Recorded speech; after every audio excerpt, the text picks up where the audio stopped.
நீங்கள் பார்த்து கொண்டிருப்பது நியூஸ் 21 செய்திகள். தமிழ்நாடு செய்திகளை உடனுக்குடன் தெரிந்து கொள்ள நியூஸ் 21 செய்திகளை பாருங்கள்.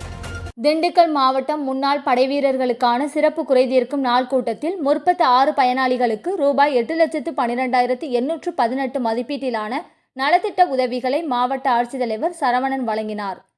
திண்டுக்கல் மாவட்ட ஆட்சியர் அலுவலகத்தில் திண்டுக்கல் மாவட்டத்தை சார்ந்த முன்னாள் படைவீரர்கள், சார்ந்தோர்கள் மற்றும் படைவீரர் அவர்களை சார்ந்தோர்களுக்கு 2025ஆம் ஆண்டின் 2ஆம் காலாண்டிற்கான சிறப்பு குறைதீர்க்கும் நாள் கூட்டம் மாவட்ட ஆட்சித்தலைவர் சரவணன் தலைமையில் நடைபெற்றது. முன்னாள் படைவீரர்கள், சார்ந்தோர்கள் மற்றும் படைவீரர் அவர்களை சார்ந்தோர்கள் பல்வேறு கோரிக்கைகள் தொடர்பாக மனுக்கள் அளித்தனர்.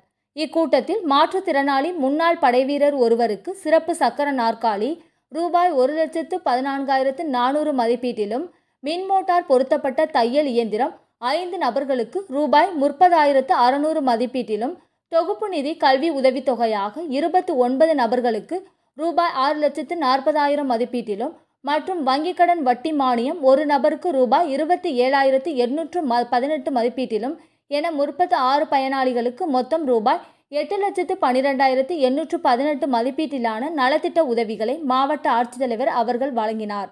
மேலும் முன்னாள் படைவீரர்கள் மற்றும் சார்ந்தோர்களுக்கு சுயதொழில், வேலைவாய்ப்பு மற்றும் தொழில் முனைவோருக்கான கருத்தரங்கம் நடைபெற்றது.